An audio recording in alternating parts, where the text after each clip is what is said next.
आज की क्लास शुरू करते हैं। जो सबसे पहला क्वेश्चन है आप लोगों का, जो मैंने कल आप लोगों को बोला था, वो था 97x plus 98y is equal to 1000। ठीक है, यहाँ पे हमने क्या देख लिया था कि 97 और 98 का जीसीडी जो है वो आपके पास 1 है। ठीक है, तो इसका और 1 जो है वो 1000 को डिवाइड करता है। इसका मतलब क्या हुआ कि इस इक्वेशन का, इस डाइफेंटाइन इक्वेशंस के सॉल्यूशन तो हैं, लेकिन हम किस में इंटरेस्टेड हैं कि x और y दोनों पॉजिटिव हो, दो पॉजिटिव सॉल्यूशंस हमें चाहिए। तो वो कैसे निकालोगे आप? इसके लिए मेथड मैंने क्या चूज़ किया था, आप लोग जो मैंने बताया था, आप 97 को भी ले सकते हो, 98 को भी। यहाँ पे हमारे पास 98 जो है वो बड़ा है, ठीक है, तो मैं इसलिए 97 को ले लूँगा। तो मैं इसको ऐसे लिख सकता हूँ, इस इक्वेशंस को I can write this as 97x minus 1000 is equal to 98 of minus y. इस टाइप से मैं लिख सकता हूँ। आप चाहो तो उल्टा भी कर सकते हो, ऐसा कुछ नहीं है। आप चाहो तो इसको ऐसे भी लिख सकते हो, 98y minus 1000 is equal to 97 times of minus x। मैं दोनों से बता देता हूँ। अब यहाँ पर क्या कर सकते हो, इस इक्वेशन को लिख सकते हो आप 97x is congruent to 1000 mod 98। ठीक है, ये चीज़ है आपके पास। और यहाँ पर आप क्या लिख सकते हो, यहाँ पर इस साइड में आप लिख सकते हो 98y is congruent to 1000 mod 97। अब आप लोगों को लग रहा होगा कि हाँ यार, ये काफ़ी बड़े नंबर्स हैं, तो इनको सॉल्व करना थोड़ा सा मुश्किल है, लेकिन ऐसा कुछ नहीं है। आप सबसे पहले इस इक्वेशन में इसको फोकस करो। ठीक है, आप लोगों को पता है कि 1000 इज कॉन्ग्रुएंट टू, जब आप उसको 98 से डिवाइड करोगे तो आपके पास आएगा 20 मॉड 98। ठीक है, 1000 इज कॉन्ग्रुएंट टू 20 मॉड 8। ये सिंपली आप डिवीजन से देख सकते हो। जब आप 98 इंटू 10 होता है 980, तो आपका 20 रिमाइंडर आता है। ठीक है, और यहाँ पर आप ये चीज़ देख सकते हो कि 1000 इज कॉन्ग्रुएंट टू 30 मॉड 97। ठीक है, इसमें आप ये चीज़ देख सकते हो। तो आपका जो इक्वेशन है, दूसरी चीज़ यहाँ पर आप देखो, यहाँ पर जो 98 है वो 97 से बड़ा है। तो एक चीज़ और भी यहाँ पर आप कर सकते हो, एंड डेट इज 1 इज congruent to 98 mod 97, which implies y is congruent to 1 mod 97। ठीक है, ये चीज़ यहाँ पर कर सकते हो इसके कॉरस्पॉन्डिंग। और इस साइड क्या कर सकते हो, अब देखो 97 आप लोगों को लग रहा होगा कि यार 97 तो छोटा है 98 से, पर एक इंटरेस्टिंग ट्रिक मैं यहाँ पे बताता हूँ। -1 इज कॉन्ग्रुएंट टू 97 mod 98। क्योंकि आप देखो इसको क्या करोगे, -1 minus 97 which is minus 98 which is divisible by 98। तो 97 को आप -1 भी लिख सकते हो। ठीक है, तो यहाँ से आपके पास इक्वेशन आ जाएगी -x is congruent to 97x mod 98। अब क्या करना है, अब आपको दोनों में ट्रांजिटिविटी यूज करनी है और आपका जो सॉल्यूशन है वो झटपट हो जाएगा। -x किसके कॉन्ग्रुएंट है, 97x के। 97x किसके कॉन्ग्रुएंट है, 1000 के।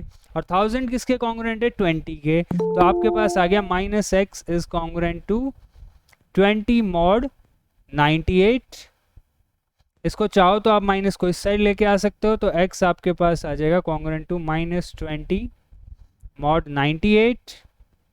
और यहाँ से आप -20 को क्या कर सकते हो, +98 भी कर सकते हो। ठीक है, इसमें +98 भी कर सकते हो। तो -20 + 98 आपका हो जाएगा से 78। तो x is congruent to 78 mod 98। आप चाहो तो -20 भी रख सकते हो, ये कोई ज़रूरी नहीं है। तो आपका x का जो सॉल्यूशन आ जाएगा वो आएगा 78 प्लस 98k। ठीक है, ये आपका x का सॉल्यूशन आ गया कि 78 में 98k आप कुछ ना कुछ ऐड करोगे। अब यही वैल्यू आपको पुट करनी है, नोट करना, -20 वाली वैल्यू पुट नहीं करनी है, जो आपने फाइनल यहाँ पर निकाली है वही वैल्यू पुट करनी है। किस इक्वेशन में? जो हमारी स्टार्टिंग इक्वेशन है उसमें। तो वहां पर आपके पास x की वैल्यू पुट करेंगे तो वो हो जाएगा 97 into x which is 78 plus 98k plus में 98y इज इक्वल टू 1000। आपको 97 इंटू 78 कैलकुलेट करना पड़ेगा। ठीक है, ये इस चीज़ को आप अवॉइड नहीं कर सकते क्योंकि आपको 1000 माइनस भी करना है। तो हम इसको कर लेते हैं 97 और 78 को, तो डेट इज़ 5 8 ने 72 5 77 9 4 67 विच इज 6 और 16 राइट। तो डेट इज 7566। तो ये हो जाएगा आपका 7566। इसको मल्टीप्लाई करने की ज़रूरत नहीं है, प्लस में 97 इंटू 98k प्लस में 98y इज इक्वल टू 1000।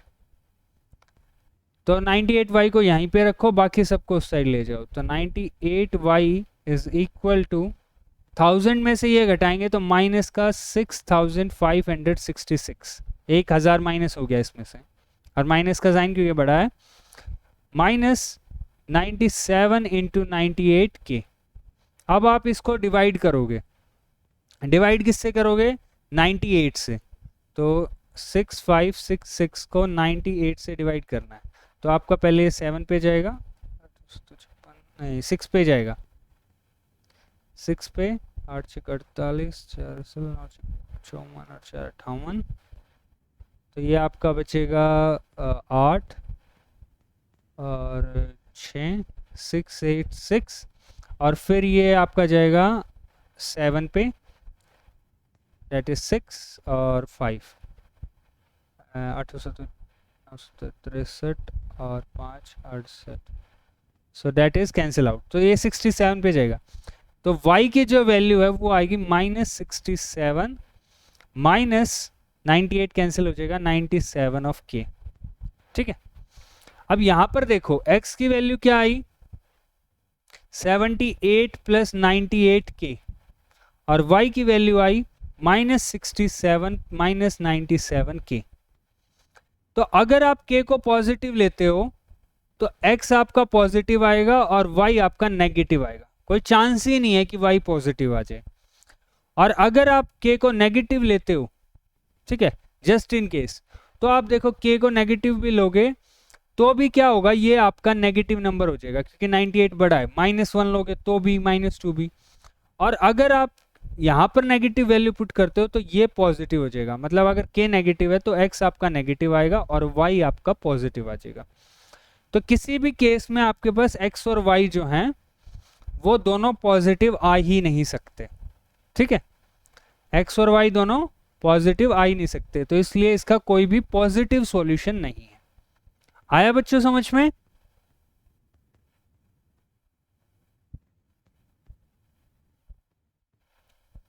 बच्चों बताओ। ओके, इसी तरीके से आप अगला भी कर सकते हो, that is 12x plus 501y equal to 1 वाला।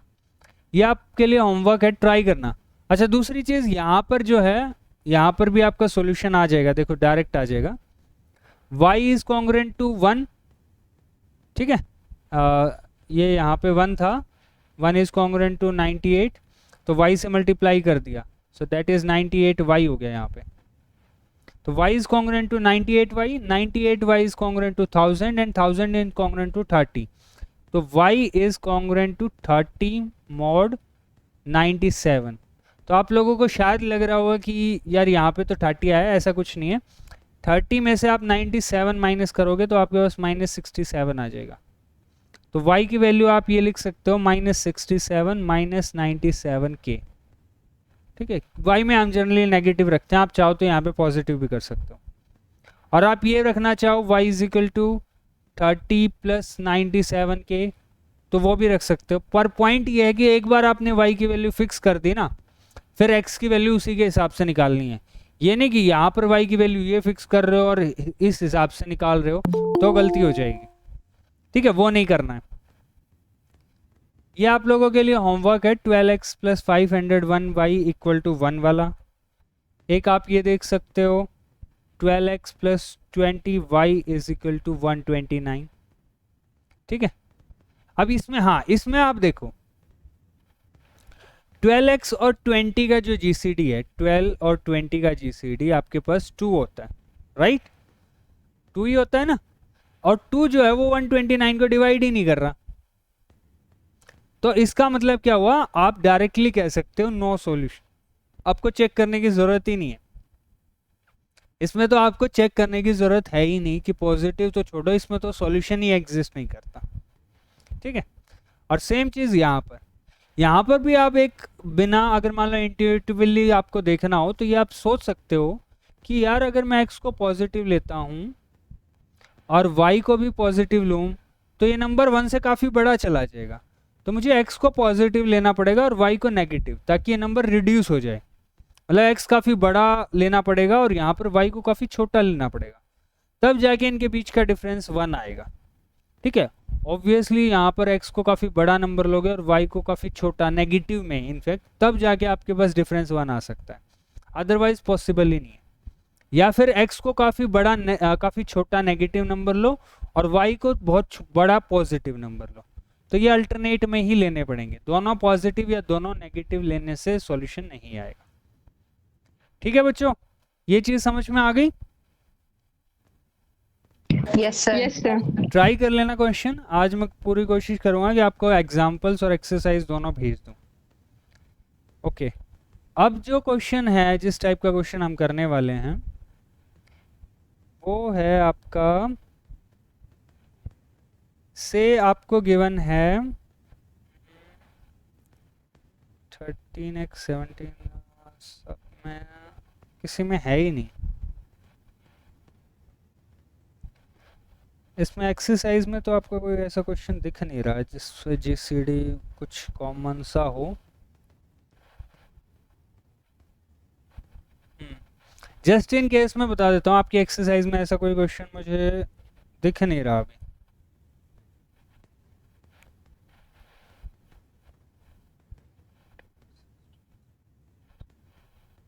जैसे ये है, मान लो आपको ये हो 40x + 63y = 521। ठीक है, और 40 और 63 का अगर आप जीसीडी निकालते हो तो आपके पास 1 आ जाएगा। ठीक है, क्योंकि ये 8 5 जो 40 होता है और ये 7 9 जो 63 होता है, तो इसमें तो 7 और 3 इन्वॉल्व है और इसमें 2 और 5 इन्वॉल्व है, तो जीसीडी आपका 1 ही आएगा। अगर जस्ट इन केस मैं बता रहा हूँ, वैसे तो पता नहीं है, अगर मान लो बाय चांस आपके पास इस टाइप की इक्वेशन हो, ax + by = c, और a और b का जीसीडी आपके पास d हो 1 now, and d is not equal to 1, and d divide c, तो आप लोगों को कुछ नहीं करना है, इस इक्वेशन को d से डिवाइड कर देना है। ठीक है, आपके पास जो a/d है, ये इक्वेशन आ जाएगी a/dx + b/dy = c/d। तो इस केस में क्या होगा, a/d और b/d का जो जीसीडी है वो आपका 1 हो जाएगा, और 1 c/d को डिवाइड करता ही करता है। ठीक है, तो अगर आपके पास जस्ट इन केस ऐसा कोई केस आ जाए कि a और b का जीसीडी d है, तो उसको कन्वर्ट कर लेना और इस इक्वेशन को आपको सॉल्व करना आता है। एग्जाम्पल नहीं दे रखा है इसमें अभी ऐसा कोई। ठीक है, अगर कोई होगा तो बस आपको ये एक एक्स्ट्रा स्टेप करना होता है इसमें, और कुछ नहीं आएगा इसमें। ठीक है, तो ये चीज़ तो मैं यहाँ पर आपकी क्लियर मानता हूँ। तो अब हम करते हैं जनरल सॉल्यूशन। जैसे मैं आपको एक दिखाता हूँ, लीस्ट पॉजिटिव इंटीग्रल सॉल्यूशन आपको बताना है। दैट इज गिवन है आपके पास 775x - 711y = 1। सपोज आपके पास ये क्वेश्चन गिवन है, तो आपको इसका जनरल सॉल्यूशन बताना है। एक तो अभी बताऊंगा कि जनरल सॉल्यूशन क्या होता है, और एक बताना है least positive solution. Least positive solution वो होता है कि जिसमें आपके दोनों नंबर्स पॉजिटिव हों, ठीक है, और उन दोनों का मतलब अभी उन दोनों का जो सम है वो भी छोटे से छोटा हो। मतलब वैसे तो इसके काफ़ी और सॉल्यूशंस भी हो सकते हैं आगे के लिए, लेकिन अभी पहले मैं इसका जनरल सॉल्यूशन निकालता हूँ, फिर लिस्ट पॉजिटिव पे आएंगे। अब यहाँ पे देखो 775 और 711 का जीसीडी आपको निकालना है, जीसीडी निकालना है, आप निकालो पहले। अच्छा एक और चीज़, एग्जाम में ये मत करना के आना कि इनका जीसीडी डायरेक्टली 1 लिख दो। अगर छोटे नंबर हैं तो आप कह सकते हो, लेकिन ऐसे बड़े नंबर हो तब मत करके आना, तब निकाल के दिखाना। और छोटे नंबर्स के लिए भी निकाल के दिखा दो तो कोई दिक्कत नहीं है। तो ये 711 आ जाएगा, सो दैट इज 64 हो गया। 711 इसको आप करोगे तो लगभग ये जाएगा आपका 9 के ऊपर, 10 नहीं, पहले तो आप 1 पे ही कर लो। 64 विच इज आपका हो गया 71 and that is again 1, so 64 which gives us 7 and 64 that is 7 9 is 63 and 1, तो 1 आपका जीसीडी आ गया। तो 775 और 711 का जो जीसीडी है डेट इज 1, ठीक है। दूसरी चीज़ इसका 1 आना भी चाहिए था, 1 के अलावा कुछ और भी नहीं आ सकता क्योंकि 1 इस साइड है। अगर 1 नहीं आता तो ऑब्वियसली हमारा सॉल्यूशन एग्जिस्ट ही नहीं करता।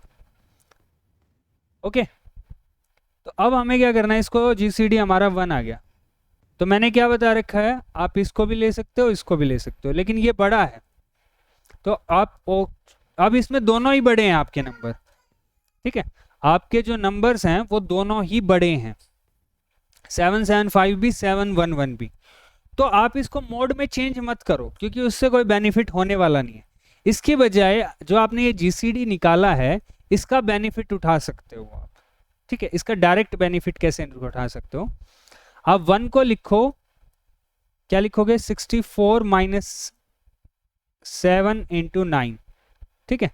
फिर 7 की वैल्यू लिखो विच इज 64 माइनस 7 की वैल्यू क्या हो जाएगी, 711 माइनस 11 इंटू 64 और ये 9, फिर इसको मल्टीप्लाई कर दो, that is 64 minus 9 into 711 and plus में 99 into 64 and 99 plus 100 which is 100 times of 64 minus 9 times of 77, ठीक है, ये चीज़ हो गई। अब 64 की वैल्यू लिख दो, 64 की जो वैल्यू है वो क्या है, 775 माइनस 771, तो 100 into 775 minus 711 minus 9 into 77, sorry यहाँ पे 77 नहीं आएगा, यहाँ पे आएगा 711। तो ये आपका हो जाएगा 100 टाइम्स ऑफ 775 माइनस 100 और ये माइनस 9 है तो माइनस 109 टाइम्स ऑफ 711, ठीक है। इसको आप कैसे लिख सकते हो, इसको आप लिख सकते हो 775 इंटू 100 माइनस 711 इंटू 109, ओके। तो आपके पास एक सॉल्यूशन आ गया 1 इक्वल टू 1, तो एक सॉल्यूशन आपके पास x नोट क्या आ गया 100 एंड y नोट क्या आ गया 109। देखो माइनस साइन मैंने इसलिए लिया क्योंकि यहाँ पे ऑलरेडी माइनस है, इसलिए मैंने माइनस लिया है, ठीक है। इसको बाहर एक सॉल्यूशन आ गया, तो जनरल सॉल्यूशन क्या होगा, 100 प्लस 711k एंड y क्या होगा 109 माइनस 775k। ये आप लोगों ने पढ़ा है, एक सॉल्यूशन से आप जनरल सॉल्यूशन निकाल सकते हो, ठीक है। लास्ट थ्योरम जो हमने की थी उसमें यही चीज़ की थी। तो आपका x की वैल्यू आ गई 100 प्लस 711k एंड 100 माइनस 755। अब इसमें जब k को 0 रखते हो तो आपका यही एक पॉजिटिव सॉल्यूशन आएगा, इसके अलावा कोई और पॉजिटिव सॉल्यूशन इसका है भी नहीं, क्योंकि आप k की वैल्यू बढ़ाओगे ये पॉजिटिव हो जाएगा, ये नेगेटिव, k की वैल्यू घटाओगे माइनस में लोगे ये नेगेटिव हो जाएगा, वो पॉजिटिव हो जाएगा। तो only positive solution is 100 109, so that is the list solution. आया बच्चों समझ में?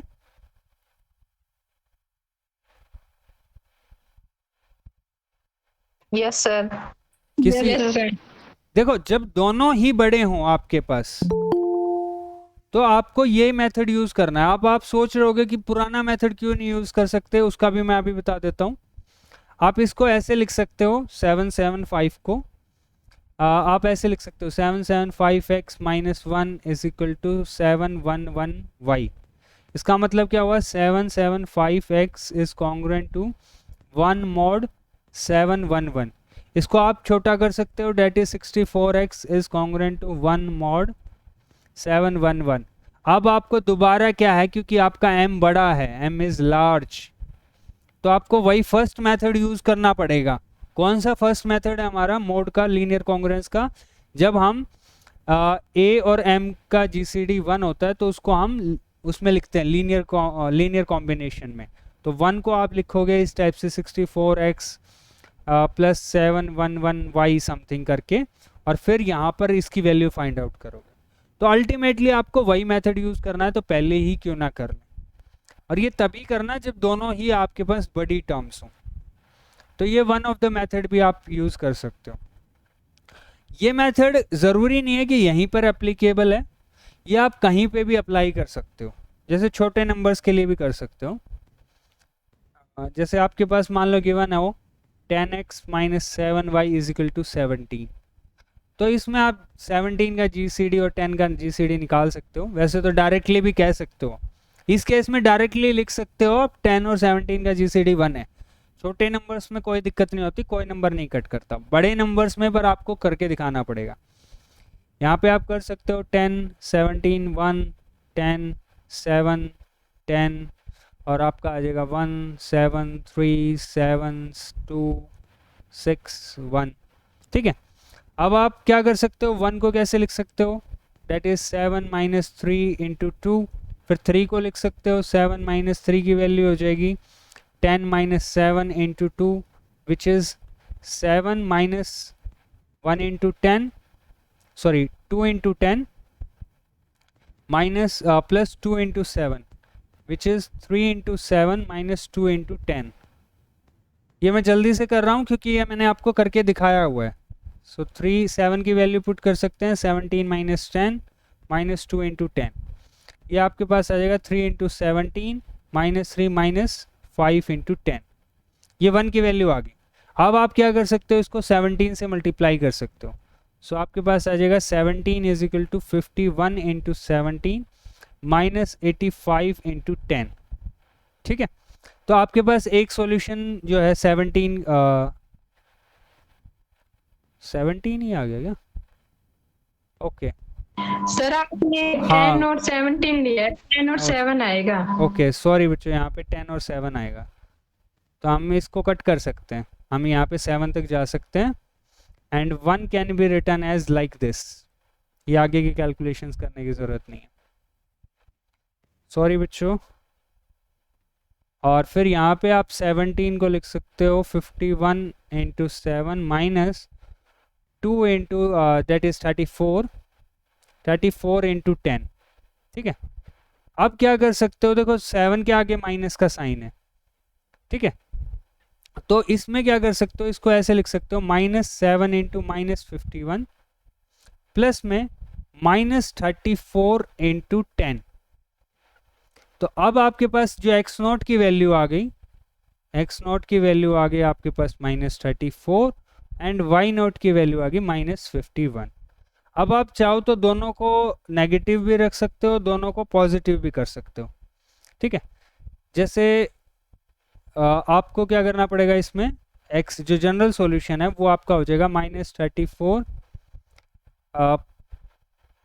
इसमें +7 के, क्योंकि आपका 7 था, एंड y आपके पास हो जाएगा -51 -10 के।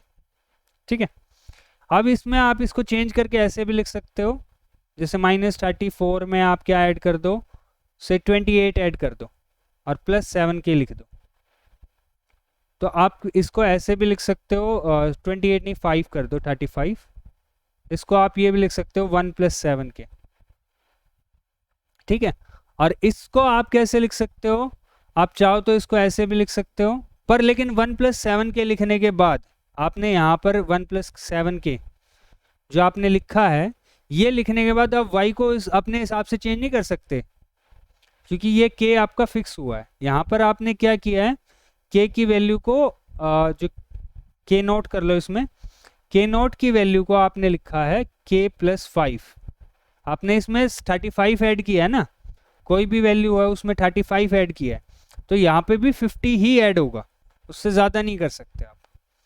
और अगर ये चीज़ समझ में नहीं आ रही है तो इसको छोड़ देना, छोड़ भी सकते हो आप, एज इट इज़ ये आंसर लिख के आ जाना, -34 + 7 के -51 -10 के। वो सिर्फ ये है कि आपका जो आंसर है उसको आप यहाँ पर मैनिपुलेट नहीं कर सकते ज़्यादा, क्योंकि गलती कर जाओगे, इसलिए मैं ये चीज़ नहीं बता रहा हूँ। बाकी आप यहाँ पे जितना 5 टाइम्स इसको बढ़ाओगे उतना ही इसको 5 टाइम्स आपको घटाना पड़ेगा। तो ये जो GCD वाला है ये तभी यूज़ करना जब आपके जो नंबर्स हैं काफ़ी बड़े, अदरवाइज जो हमारा रेगुलर मेथड है वही यूज़ करना, ठीक है। बाकी तो इसमें बाकी सारे सेम ही हैं, आप कर सकते हो एक्सरसाइज के सॉल्यूशंस। अभी मैं आज तो नेक्स्ट चैप्टर नहीं स्टार्ट करना चाहूँगा, Fermat's, Wilson and Chinese remainder theorem. आपके 2 चैप्टर्स हो गए हैं, ठीक है, फर्स्ट यूनिट के 2 चैप्टर्स कंप्लीट हो गए हैं। अब इसमें कोई भी किसी को कोई डाउट हो तो वो बता सकते हैं। बाकी मैं एक्सरसाइज के क्वेश्चंस आज शाम तक कोशिश करूँगा भेज दूँ आप लोग।